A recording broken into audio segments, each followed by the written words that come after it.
안녕하세요, 소중한 여러분. 지혜로운 빛입니다.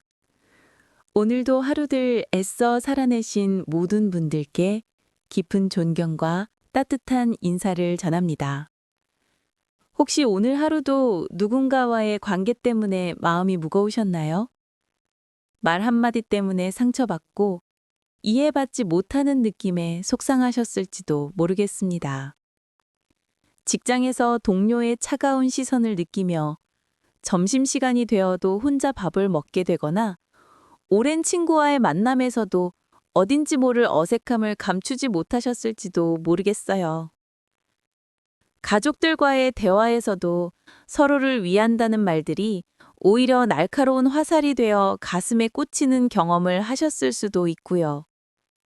남편과의 대화에서, 아이들과의 소통에서, 시댁 식구들과의 관계에서 때로는 내가 너무 예민한 건 아닌가 싶으면서도 또 때로는 왜 아무도 내 마음을 알아주지 않는지 서운한 마음이 드셨을 겁니다.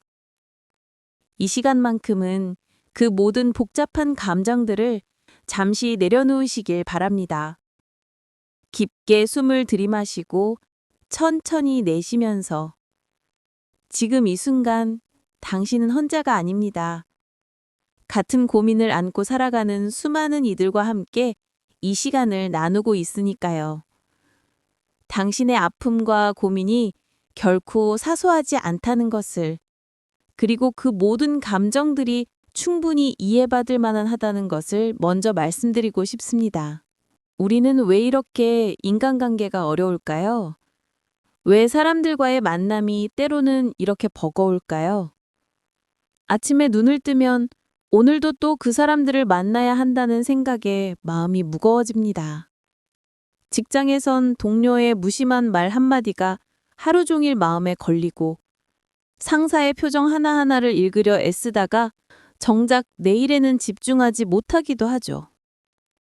회식 자리에선 억지로 웃으며 분위기를 맞추려 노력하지만 집에 돌아와서는 혼자만의 시간이 그렇게 간절할 수가 없습니다. 가족 간에도 마찬가지입니다. 서로를 위한다는 말들이 오히려 상처가 되기도 하고 좋은 의도로 한 말이 오해를 불러일으키기도 합니다. 특히 나이가 들수록 내가 이렇게 살아온 게 맞나? 내가 너무 까다로운 건 아닐까? 왜 나는 사람들과 쉽게 친해지지 못할까 하는 자책이 따라오기도 하죠. 친구들과의 모임에서도 때로는 소외감을 느낍니다. 다들 행복해 보이는 이야기들만 주고받는 것 같고 내 고민을 털어놓으려니 너무 무거울 것 같아서 그냥 웃으며 넘어가곤 합니다. 누군가의 SNS를 보며 저 사람은 참 행복해 보이네 하면서도 동시에 나만 이렇게 힘들게 사는 건 아닐까 하는 생각에 마음이 어두워지기도 하고요. 특히 나이가 들수록 이런 생각들이 자주 듭니다. 왜 나는 이 사람이 자꾸 신경 쓰일까? 왜 저 사람의 말과 행동에 이렇게 마음이 흔들릴까?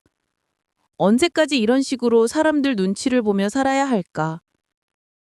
미워하기 싫은데 미워지고, 화내고 싶지 않은데 화가 나고, 신경 쓰지 말자고 다짐해도 자꾸만 그 사람 생각이 떠오릅니다.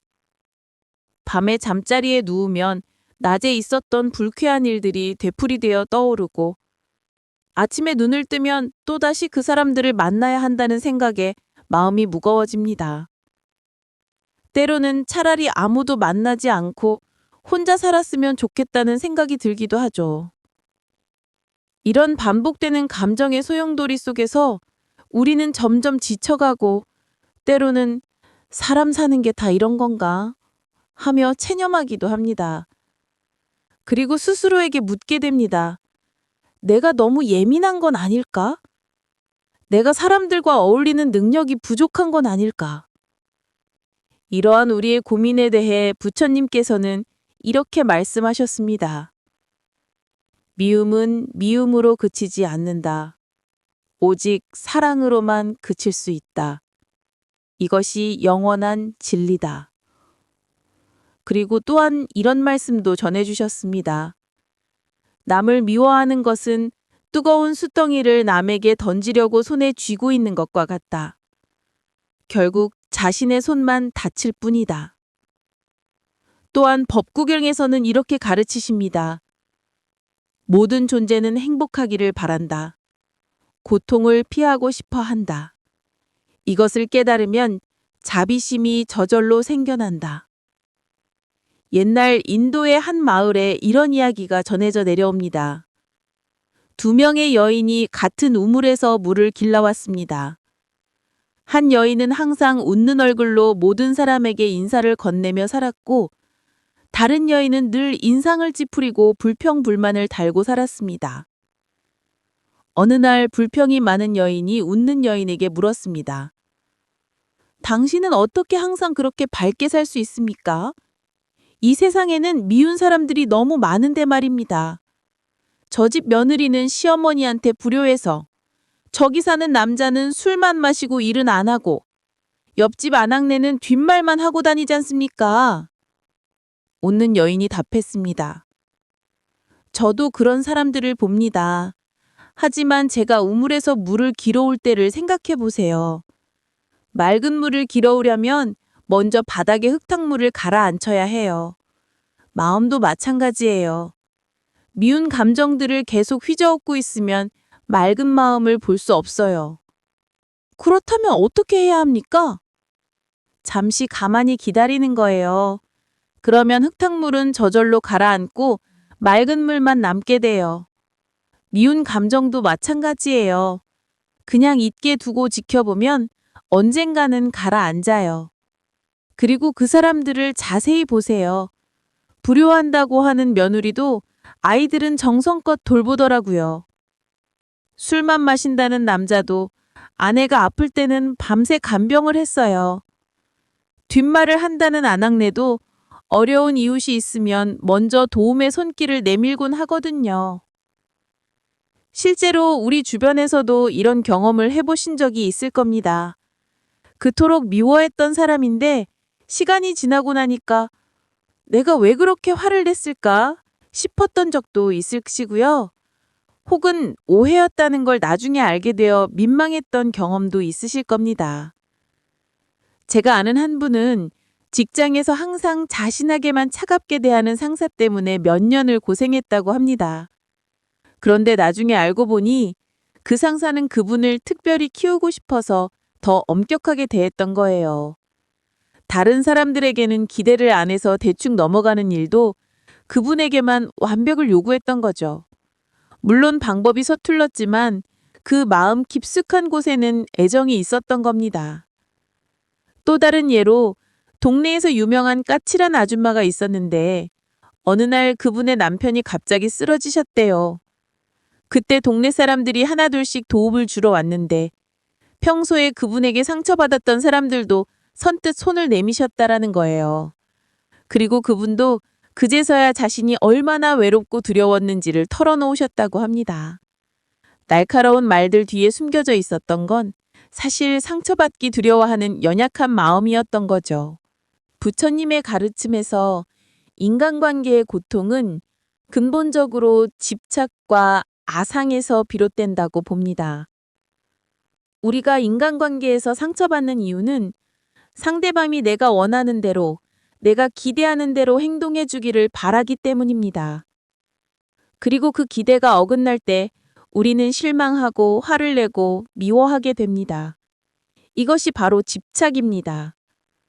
상대방의 행동과 말에 내 감정을 맡겨버리는 것, 상대방이 변해야 내가 행복할 수 있다고 생각하는 것이 집착인 거죠.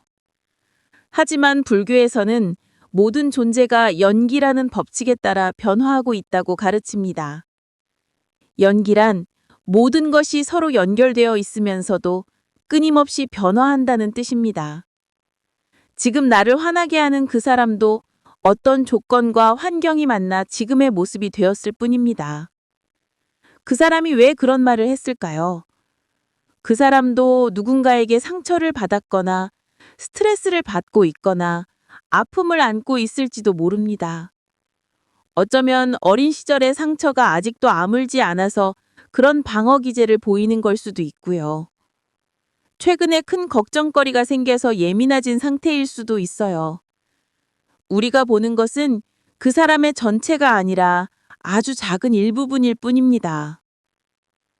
또한 공의 가르침을 보면 우리가 생각하는 나와 상대방이라는 경계도 사실은 고정된 것이 아니라는 거예요. 내가 착한 사람이라고 생각하지만 어떤 상황에서는 나 역시 다른 사람에게 상처를 줄 수도 있습니다. 내가 미워하는 그 사람의 어떤 면모는 사실 내 안에도 있을지 모르고요. 예를 들어 직장에서 뒤에서 험담하는 동료가 미울 수 있지만 나 자신도 때로는 누군가에 대한 불만을 친한 사람에게 털어놓은 적이 있잖아요. 아이들에게만 친절하고 어른들에게는 무뚝뚝한 사람이 이해가 안 갈 수 있지만 나 역시 편한 사람과 불편한 사람 앞에서 다른 모습을 보이지 않나요? 이것을 깨달으면 미움의 감정이 조금씩 누그러집니다. 상대방을 완전히 나쁜 사람으로 규정하지 않게 되고 나 자신도 완전히 피해자로만 보지 않게 됩니다. 대신 저 사람도 나처럼 불완전한 인간이구나. 저 사람도 나처럼 행복하고 싶어하고 인정받고 싶어하고 사랑받고 싶어하는 존재구나 라는 이해가 생깁니다. 불교에서 말하는 자비는 단순히 착한 마음을 갖는 것이 아닙니다. 모든 존재가 고통받고 있다는 것을 이해하고 그 고통에서 벗어나기를 바라는 마음입니다. 나를 화나게 한 그 사람도 결국은 자신의 고통 때문에 그런 행동을 한 것일지도 모른다는 이해에서 시작되는 거죠. 그렇다고 해서 무조건 참으라는 뜻은 아닙니다. 자비는 지혜와 함께 가야 합니다. 상대방의 아픔을 이해한다고 해서 나 자신을 희생할 필요는 없어요. 건강한 경계를 설정하면서도 상대방에 대한 미움은 놓아버리는 것, 그것이 진정한 자비의 실천입니다. 무아의 가르침도 인간관계에서 중요한 통찰을 줍니다. 내가 생각하는 나라는 것도 사실은 고정된 실체가 아니라는 거예요. 오늘의 나와 어제의 나는 다르고 이 사람 앞에서의 나와 저 사람 앞에서의 나도 다릅니다. 그렇다면 상대방이 나를 어떻게 대하든 그것이 진짜 나를 규정하는 것은 아니라는 거죠. 그렇다면 일상에서 이런 지혜를 어떻게 실천할 수 있을까요? 구체적이고 실현 가능한 방법들을 소개해 드리겠습니다. 첫 번째로 3분 멈춤 연습을 해보세요.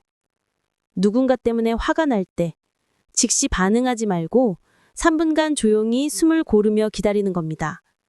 그 3분 동안 이 사람도 나처럼 행복하기를 원하는 사람이구나.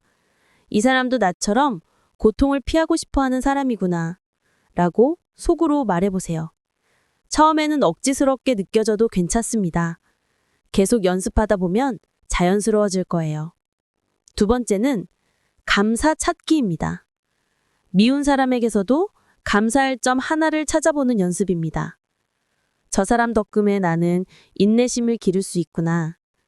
저 사람을 통해 내 성격의 어떤 면을 발견하게 되었구나. 저 사람이 있어서 다른 좋은 사람들의 소중함을 더 깨닫게 되었구나. 이런 식으로 말이죠.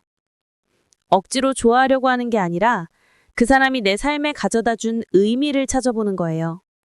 세 번째는 경계 설정하기입니다. 자비롭다고 해서 무조건 참기만 하는 것은 아닙니다.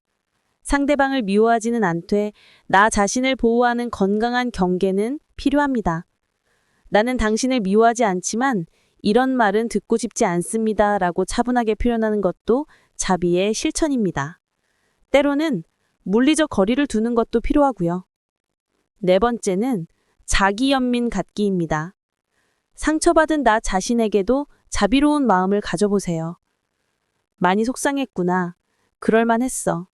괜찮다. 천천히 회복해도 돼. 나도 인간이니까 완벽할 수 없어. 그래도 매일 노력하고 있잖아. 라고 자신을 다독여주세요.